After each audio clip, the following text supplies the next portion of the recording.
Dios les bendiga, pueblo de Dios. Hoy día entraremos en un tema que para muchos es totalmente desconocido. No saben o no entienden todo lo que Dios ha dejado dispuesto para nosotros, para que aprendamos, para que sepamos, para que no ignoremos. Hoy día veremos el pecado en la carne. Esta es la parte 1.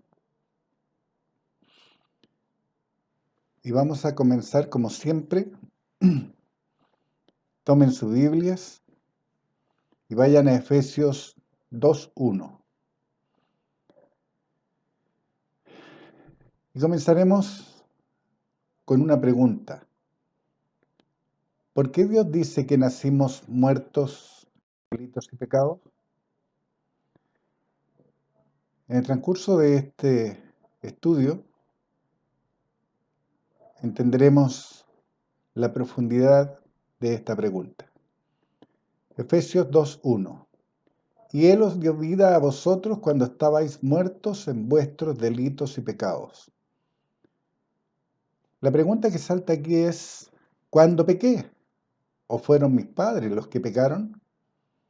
Como siempre iremos a la verdad revelada por nuestro Padre Espiritual. Génesis 3:15. Y pondré enemistad entre ti y la mujer, y entre tu simiente y la simiente suya. Esta te herirá en la cabeza, y tú le herirás en el calcañar. En Génesis, en el comienzo, nuestro Padre Celestial nos enseña cómo creó un espíritu de hombre y un espíritu de mujer. La creación de Dios en el principio fue perfecta, pero ese cuerpo que Dios formó y que contenía el espíritu creado por Dios y en el que Dios sopló aliento de vida, llegando a su creación, el hombre y la mujer, a ser completos y perfectos. Aprenderemos cómo la serpiente antigua, el diablo implantó en Eva, como consecuencia de su desobediencia, la simiente corruptible, lo que ha permanecido en el tiempo hasta nuestros días. Génesis 1:26. Entonces dijo Dios, hagamos al hombre nuestra imagen conforme a nuestra semejanza. La simiente espiritual que la mujer recibió de Dios cuando fue creada, ya que Dios es espíritu. Y lo que Él dio fue un espíritu hembra, un espíritu macho. Génesis 1:27. Y creó Dios al hombre a su imagen, a imagen de Dios lo creó. Como sabemos, en Juan 4:24 dice la palabra de Dios que Dios es espíritu.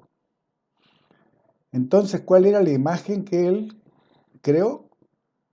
Un espíritu hombre y un espíritu mujer. Génesis 3:13. Entonces Jehová Dios dijo a la mujer, ¿qué es lo que has hecho? Y dijo la mujer, la serpiente me engañó y comí. El adversario logró pervertir la creación de Dios haciéndole creer a Eva que sería igual a Dios si comía del fruto prohibido. De esta manera Satanás el diablo, la serpiente antigua, implantó en la mujer su simiente corruptible. Génesis 3:15. Y pondré enemistad entre ti y la mujer. Dios le está hablando a la serpiente y a la mujer. Y pondré enemistad entre ti y la mujer, y entre tu simiente y la simiente suya. Esta te herirá en la cabeza, y tú le herirás en el calcañar. Entre estas dos simientes, Dios establece que habrá una lucha constante. Por una parte, la simiente de Dios herirá a la de Satanás en la cabeza, donde radica el corazón, el cardia, el centro de la voluntad, y la de la serpiente lo hará en el calcañar, el talón, el centro de acción de la voluntad. Sabemos que al tener una herida en el talón no nos permite un andar recto, nos hace cojear. Lo que Dios nos anuncia en esta declaración es que el adversario no nos permitirá un andar recto espiritualmente. Romanos 5:12. Por tanto, como el pecado entró en el mundo por un hombre, y por el pecado la muerte, así la muerte pasó a todos los hombres por cuanto todos pecaron. Si el pecado de un hombre, Adán, ocasionó que entrara el pecado y como resultado de este pecado la muerte, ¿de qué muerte hablamos? ¿Murieron Adán y Eva en el instante que comieron del fruto? Adán y Eva no murieron físicamente, fue una muerte espiritual. Perdieron la conexión que tenían con su Creador, perdieron el espíritu que poseían desde su creación, lo que les permitía hablar con Dios directamente. Génesis 3:9. Mas Jehová Dios llamó al hombre y le dijo, ¿dónde estás tú? Génesis 3:10. Y él respondió, oí tu voz en el huerto y tuve miedo, porque estaba desnudo y me escondí. En esta simiente corruptible que entró en el hombre y la mujer, la que usa el archienemigo de Dios para destruir la creación de Dios, el medio más recurrente es el miedo. Es el comienzo de la caída, provocando con esto que las consecuencias de ese miedo se manifiesten en el mundo de los sentidos, en forma de enfermedades, muerte física, así también por medio del miedo logra pervertir los pensamientos, las creencias, llevándolos a la idolatría. Y es por medio del miedo, la duda y el temor que puede cumplir a cabalidad su ministerio. Juan 10:10. El ladrón no viene sino para hurtar, matar y destruir. Este es el ministerio del adversario, el que ha ejercido y el que ha procurado ejercer desde la declaración que hizo Dios que habría enemistad. Su intención siempre ha sido pervertir la creación de Dios, contaminarla, llevarla a que lo adoren a Él y no a Dios. Este es el ministerio del adversario, hurtar las promesas que nuestro Padre Celestial nos hace. Mata toda la espiritualidad del hombre y finalmente destruye su vida espiritual, amorosa, laboral, etc., para finalmente en lo posible acabar con tu vida física. El adversario trabaja con los 5 sentidos del hombre y la mujer: el gusto, el tacto, el olfato, la vista, el oído, ya que todos al nacer traemos el pecado original. Salmos 51:5. He aquí, en maldad he sido formado, y en pecado me concibió mi madre. Se es concebido en pecado, porque hoy se nace como un hombre o una mujer de cuerpo y alma, ya que no se nace con el Espíritu de Dios. Por tanto, se está desconectado espiritualmente del Padre Celestial. Génesis 1:27. Y creó Dios al hombre a imagen de Dios lo creó, varón y hembra los creó. Y como veíamos, Dios es espíritu, y lo que Él creó en ese momento fue espíritu. Y lo que el hombre y la mujer perdieron al desobedecer a Dios fue el espíritu. Quedaron solamente con el cuerpo formado del polvo de la tierra y ese aliento de vida que Dios le dio. Lo primero que Dios creó fue el espíritu del hombre y de la mujer, varón y hembra. Génesis 2:7. Entonces Jehová Dios formó al hombre del polvo de la tierra. ¿Qué formó? ¿Su cuerpo, al ser formado por Dios, tenía alguna falla? No, era perfecto. No tenía enfermedades, taras o deficiencia alguna. ¿De alguna manera mostraba a Dios que quería verlo sufrir? No, era perfecto. Finalmente, teniendo Dios el espíritu del hombre creado, el cuerpo donde moraba ese espíritu, faltaba una cosa para que fuera un ser viviente. Génesis 2:7. Y sopló en su nariz aliento de vida, y fue el hombre un ser viviente. ¿Fue el hombre un ser viviente solo con el espíritu? No. ¿Fue el hombre un ser viviente solo con espíritu y cuerpo? No. El hombre fue un ser viviente solo cuando Dios sopló aliento de vida en él, no antes, siendo el hombre completo en ese momento al tener cuerpo formado, aliento de vida y espíritu creado. Génesis 3:6. Y vio la mujer que el árbol era bueno para comer y que era agradable a los ojos y árbol codiciable. La serpiente usó de los sentidos de Eva para tentarla. Vio la mujer, agradable a los ojos, árbol codiciable. 3 de los 5 sentidos usó el adversario para tentar a Eva: la vista, el tacto y el gusto. Y es muy posible que el olfato también estuviera involucrado. Génesis 3:6. Y vio también a su marido. Siempre se ha acusado a Eva como la culpable de la caída del hombre, lo que no es completamente cierto. Ella fue tentada por la serpiente, es cierto, pero la responsabilidad de corregirla y sacarla de su error era de su marido, Adán, ya que él había sido creado, hecho y formado primero. Génesis 2:21. Entonces Jehová Dios hizo caer sueño profundo sobre Adán, y mientras éste dormía, tomó una de sus costillas y cerró la carne en su lugar.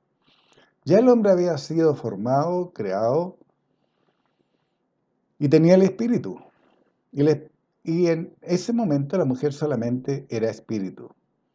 Entonces, ¿qué hizo Dios? De una costilla del varón formó un cuerpo para la mujer. Génesis 2:22. Y de la costilla que Jehová Dios tomó del hombre, hizo una mujer y la trajo al hombre. Génesis 3:7. Entonces fueron abiertos los ojos de ambos y conocieron que estaban desnudos. Antes de probar el fruto prohibido, ¿había malicia? ¿Sentían vergüenza? No. Génesis 3:8. Y oyeron la voz de Jehová Dios que se paseaba en el huerto al aire del día.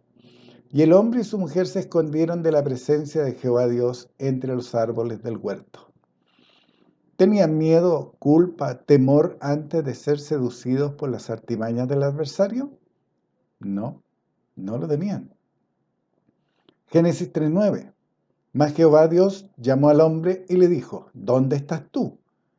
Adán y Eva hablaban con Dios, respondían al llamado de Dios, oían su voz. Génesis 3:10. Y él respondió: oí tu voz en el huerto y tuve miedo, porque estaba desnudo y me escondí. Pregúntense, ¿cómo les llegó el miedo? Si eran perfectos, ¿de dónde salió? Génesis 3:11. Y Dios le dijo: ¿quién te enseñó que estabas desnudo? Génesis 3:13. Dijo la mujer: la serpiente me engañó. Por esta desobediencia, Adán y Eva perdieron la conexión espiritual con Dios, el Creador. Perdieron su espíritu y llegaron a ser solo cuerpo y aliento de vida, lo que el mundo llama alma. La conexión espiritual había desaparecido. Pero hoy Dios me da la posibilidad de que por mi propio y libre albedrío decida a qué Señor servir, o a la luz o a las tinieblas. Si es a la luz, el medio es cambiar de Señor, aceptar a otro Señor en mi vida. Gálatas 2:20. Con Cristo estoy juntamente crucificado y ya no vivo yo, mas vive Cristo en mí. Debo cambiar de Señor, tengo que reconocer y entender lo que Dios me hizo disponible por medio de su Hijo Jesucristo. El modo de hacerlo lo muestra Dios en el pasaje del arrepentimiento de los judíos en el libro de Hechos. Hechos 2:36. Sepa pues ciertísimamente toda la casa de Israel que a este Jesús, a quien vosotros crucificasteis, Dios le ha hecho Señor y Cristo. ¿Notan que Dios siempre deja establecida la diferencia entre Él y su Hijo? Y los hombres que eran inspirados por Él también hacían esa diferencia. Dios es el creador, Jesucristo es la creación. No es uno, como algunas religiones dicen, como ya lo hemos visto en reiteradas oportunidades. Sepa pues ciertísimamente toda la casa de Israel que a este Jesús a quien vosotros crucificasteis, Dios le ha hecho Señor y Cristo. Pero aparte de haber un reconocimiento del señorío de Cristo en nuestras vidas, debe haber un arrepentimiento genuino de reconocer que se ha estado desconectado espiritualmente del Creador, pero además que se está en un camino errado, siguiendo al mundo, al seguir a religiosos o ser un religioso. Hechos 2:37. El arrepentimiento genuino nace de un corazón entendido. Y estos varones del relato de Hechos entendieron lo que Pedro les decía y se compungieron de corazón. Fue un reconocer honesto que estaban errados. Por eso es la pregunta que hacen. Varones hermanos, ¿qué haremos? Hechos 2:37. Pedro les dijo, arrepentíos y bautícese cada uno de vosotros en el nombre de Jesucristo para perdón de los pecados y recibiréis el don de Espíritu Santo. Hoy, como en ese tiempo, la gente está siguiendo a religiosos que siguen tradiciones o hacen mala práctica de la doctrina correcta y perfecta dada por Dios. Un ejemplo claro es, siguen bautizando en agua, mientras Dios les está diciendo, bautícese cada uno de vosotros en el nombre de Jesucristo. Romanos 10:9. ¿Y cómo yo me bautizo en el nombre de Jesucristo? Romanos 10:9. Que si confesares con tu boca que Jesús es el Señor y creyeres en tu corazón que Dios le levantó de los muertos, serás salvo. Romanos 10:10. Porque con el corazón se cree para justicia, pero con la boca se confiesa para salvación. Es el único medio para renacer, el único medio para recibir en este tiempo poder desde lo alto, el que nuestro Padre Celestial hizo disponible para volver a unir lo que había sido separado, para volver a estar conectados con Dios, poder hablar con Él, llegar a ser una nueva criatura por medio del renacer del Espíritu de Dios. Santiago 1:18. Él, de su voluntad, nos hizo nacer por la palabra de verdad para que seamos primicias de sus criaturas. ¿Cómo nos hizo renacer o nacer? Por la palabra, no por el agua, por la palabra. Él de su voluntad nos hizo nacer por la palabra de verdad, para que seamos primicias de sus criaturas. Y esa palabra de verdad, incontaminada, pura y cristalina, la que tiene que gobernar nuestra vida. Cambiando mis pensamientos, los viejos hábitos, enseñanzas cerradas, estilos de vida y doctrinas contaminadas por el diablo. Así que, hermanos, ruego por la misericordia de Dios que presentéis vuestros cuerpos en sacrificio vivo, santo, agradable a Dios, que es vuestro culto racional. Dios muestra su deseo rogando que yo, y solo yo, por libre albedrío, presente mi cuerpo en sacrificio vivo. ¿Qué contiene mi cuerpo? Aliento de vida. Y ahora que renací, tengo el Espíritu de Dios por medio de confesar a Jesucristo como Señor de mi vida. Romanos 19:10. Por tanto, yo hago el sacrificio de llevar cautivo todo pensamiento a la obediencia de Cristo. Romanos 7:14. Porque sabemos que la ley es espiritual, mas yo soy carnal, vendido al pecado. Y es por eso que Dios nos ruega. Romanos 12:2. No os conforméis a este siglo, sino transformaos por medio de la renovación de vuestro entendimiento, para que comprobéis cuál sea la buena voluntad de Dios, agradable y perfecta. La palabra de transformados, el significado bíblico es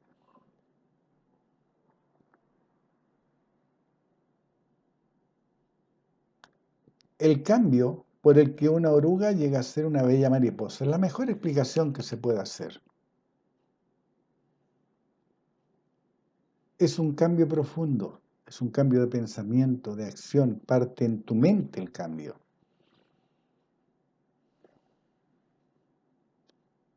Ya llegaremos a lo que es la competencia, la arena de la competencia. Y van a entender mejor esto. ¿Por qué? Si Dios dice que habrá enemistad entre la simiente de la serpiente y la simiente de él, en el hombre o la mujer, la simiente de Dios atacará o vencerá la simiente de la serpiente en la propia mente, en el viejo hombre, en el emisario Satanás, porque es un emisario el que nosotros llevamos todos. Aunque renacimos, ese emisario sigue estando ahí, cohabita en nuestra mente con el nuevo hombre. Ahora, ¿a cuál de los dos yo sirvo? Es el resultado y mi andar correcto o incorrecto. El adversario dice que, Dios dice que el adversario nos atacará en el calcañar, nos herirá en el calcañar. ¿Cuántas religiones pueden recitarte la Biblia de tapa a tapa? ¿Cuántas religiones viven según su doctrina dentro de los linderos de la palabra? Todas. Porque cuan más, cuan menos, todas parten como libro de fe y práctica la Biblia. Pero ¿saben lo que hace el adversario con esa palabra que tienen y que alguna vez nosotros también tuvimos en nuestra mente? La contamina. La contamina con una palabra, así como con Eva. También lo vamos a ver en detalle, cómo cayó Eva. Y es igual a cómo nos ataca hoy a nosotros. A nosotros los renacidos, que tenemos el Espíritu de Dios en nosotros. El nuevo hombre creado según Dios. Pero a la vez tenemos el viejo hombre. Por tanto, no te dejes moldear. Eso es lo que está diciendo. No os conforméis a este siglo, sino transformaos por medio de la renovación de vuestro entendimiento, para que comprobéis cuál sea la buena voluntad de Dios agradable y perfecta. Si yo no renuevo mi entendimiento, nunca podré comprobar cuál es la buena voluntad de Dios agradable y perfecta. Por tanto, no te dejes moldear por el mundo, no sigas sus corrientes, sus ideas, sus enseñanzas, tu estilo de vida, sus religiones, sus doctrinas, sus creencias o ideologías políticas que están en franca oposición a los mandatos de Dios. Como con la doctrina de demonios con la que se nos bombardea hoy y que debemos aceptar, la diversidad sexual, que no es otra cosa que aceptar como correcta la perversión de sodomitas y lesbianas, desobedeciendo a la palabra de Dios que dice. Vayamos a ver qué dice Dios con respecto a esta gente en Romanos 1:32. Quienes habiendo entendido el juicio de Dios que los que practican tales cosas son dignos de muerte, no solo las hacen, sino que también se complacen con los que las practican. No solo los que estas perversiones practican, sino también con los que los aceptan y encubren. Por ejemplo, el miedo que el adversario introduce a la gente con los alimentos naturales que Dios creó. ¿Cuál es el miedo? Que engordan, que aumentan el colesterol, o el agua, microbios, incluso con el aire, que la contaminación, el polvo, las pestes y un largo etcétera. Lo único que hace el adversario es implantar miedos en la mente de la gente, sean creyentes o sean incrédulos. ¿Cuántos creyentes cayeron en el lazo del adversario o gente que se dice creyente y se vacunó? ¿Cuántos? ¿Y qué dice Dios? Tocaremos cosas inmundas y no nos hará daño. El Espíritu de Dios vivifica mi cuerpo mortal. Por la llaga de Jesucristo fuimos sanados. ¿Dónde quedó todo eso en la mente de esa gente? ¿Dónde? Fue vencido por el miedo, por la duda, por el temor. ¿Por dónde te ataca? Por la salud. Aceptar la enfermedad como una prueba de Dios. No es que Dios está probando al mundo con esta peste. No, el Dios no está probando a nadie. Es el adversario que está con sus huestes de maldad de las regiones celestes, pervirtiendo la mente de las gentes por medio del miedo la duda y el temor. ¿Pero qué implantó el adversario en las religiones, en las mentes de aquella gente que se dice creer en Dios? Que la enfermedad es una prueba de Dios, o que es el deseo de Dios que yo esté enfermo, o el castigo de Dios. Todo se reduce a miedo, duda y temor. Eso es las corrientes del mundo. Estar encarcelado bajo el ministerio del adversario, que es hurtar, matar y destruir. Juan 10:10. Los llamados creyentes que no se detienen a pensar que si Dios me dio libre albedrío para elegir a qué Señor servir, y que todo lo que ocurre en mi vida y que contradice la esencia misma de Dios, su perfección, su amor para conmigo, su paciencia para cuando soy desobediente, su perdón ante mis pecados, los que por consiguiente me traerán consecuencias, ya sea por mi desobediencia al salirme del cerco protector de Dios o por ataques del adversario, ya que estoy inserto en una competencia espiritual y esta competencia espiritual es a muerte. Debemos entender y discernir espiritualmente que nuestro Padre Celestial no necesita probarnos, ya que Él conoce las intenciones del corazón del hombre. Dios les bendiga y nos veremos prontamente.